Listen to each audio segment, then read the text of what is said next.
Hi there, it's Maria Luz from Maria Luz Online and Modus Novus Astro-hypnosis. I'm making this video to explain what a past life regression is and what it has to do with hypnosis. I didn't really know what it was before I started doing past life regressions at home, and then further learned more about it when I trained to be a hypnotist. But I thought it would be good to just explain what happens. So before we even begin the hypnosis, I'll want you to think about your intention, not the exact life that you want to see, but what are you hoping to gain insight into that will help you in this life? So some examples that I've used and that people use are, I'd like to see a life where I'm peaceful and content, or I'm living my life's purpose, something like that. And once you're clear on the intention, then I'll send you all the information that you need to know to prepare just your physical surroundings, like how to be comfortable and how much background noise is okay. And then we'll go ahead and get started over Zoom. We'll review your intention and just make sure that nothing's changed around that. Also, if there's anything else that you might want to gain insight from your higher self or your soul, I'll want to make notes on that as well, because there is a portion of the hypnosis after we've gone through the past life regression where we have an opportunity to talk to your soul, essentially.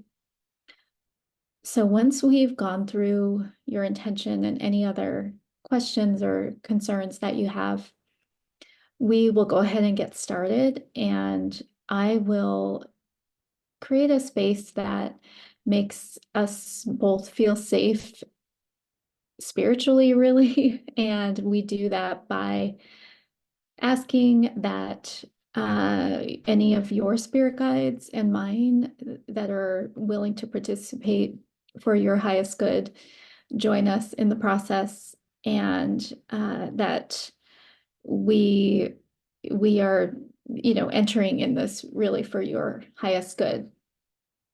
It's to sound serious, but you can also be doing this just because you're curious as well. And that's totally fine. I've seen either things, and you always get something out of it, whether you're going into it just out of curiosity or really as a supplement to maybe some other healing work you're doing.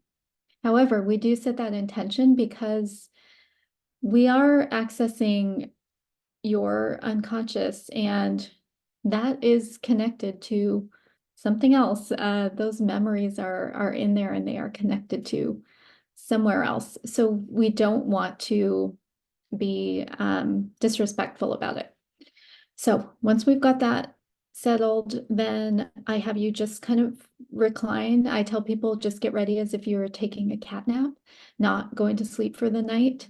And then I will start what's called an induction.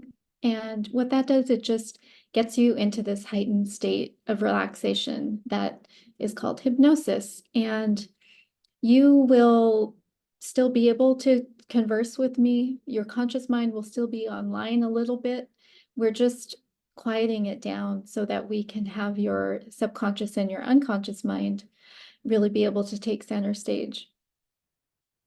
Then I will lead you through a part of the induction where you are able to, almost like a guided visualization, see where your records for your life and all past lives and future are contained.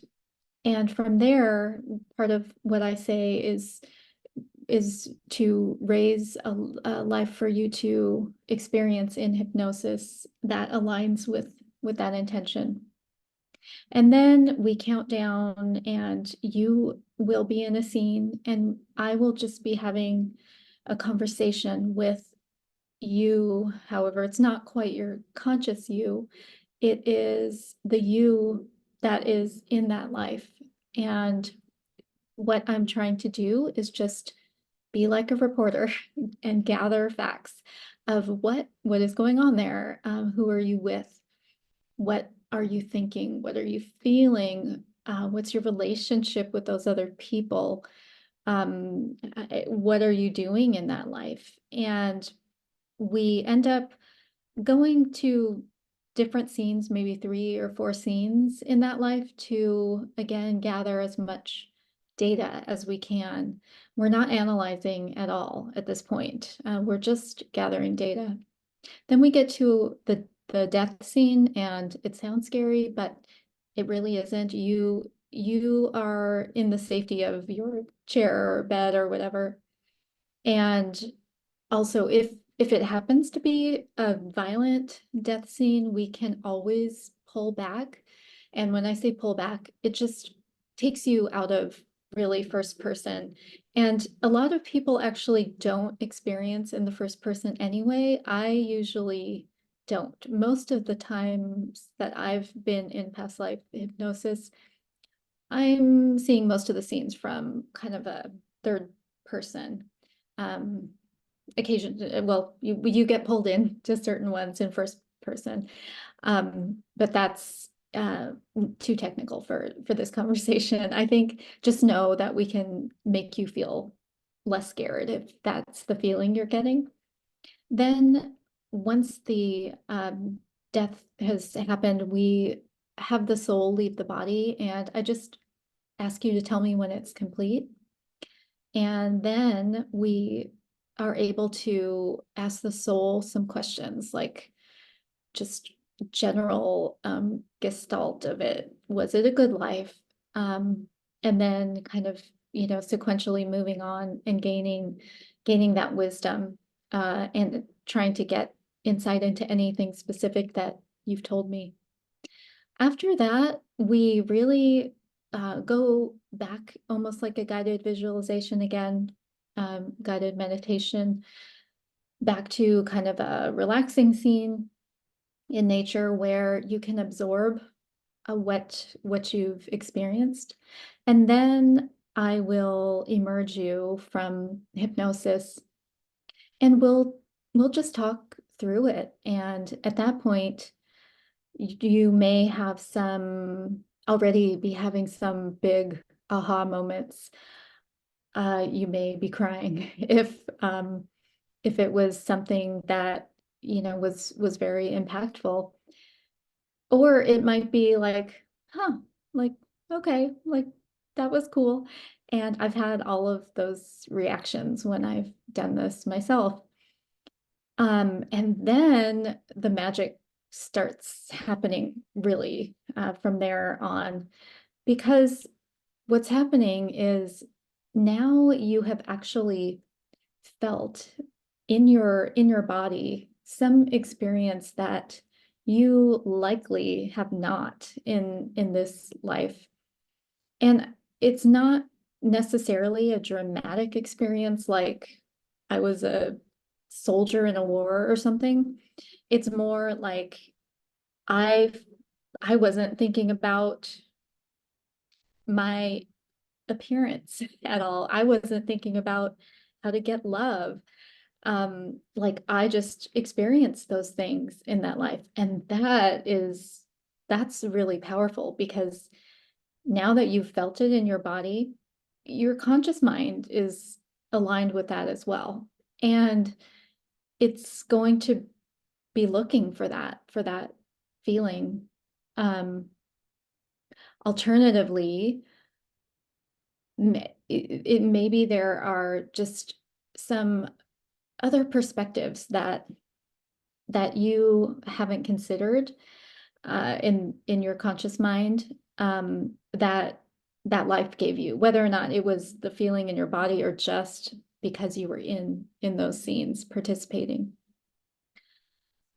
So I do send a follow-up with all of this information as well. So you may also have some kind of active dreams for a while, because again, you've you've invited your unconscious and subconscious minds now to participate more with your conscious mind. And partly the way they do that is at nighttime when your conscious mind is less active. So that might happen. And the overall, it just takes about an hour, and we often do it in conjunction with the astrology reading, and we look at your evolutionary astrology before. That's called astro-hypnosis. And that really gets us already starting. It kind of builds a bridge to go to the past life that's applicable, because as we're talking about your natal chart, these themes that are honestly bothering you in this life, they start coming up.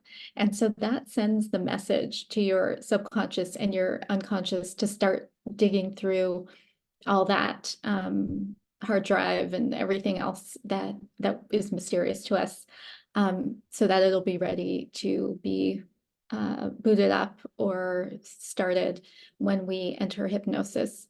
So that's really the huge advantage that I see about doing them both together. And the whole thing, astrology plus the hypnosis, takes about 2 hours.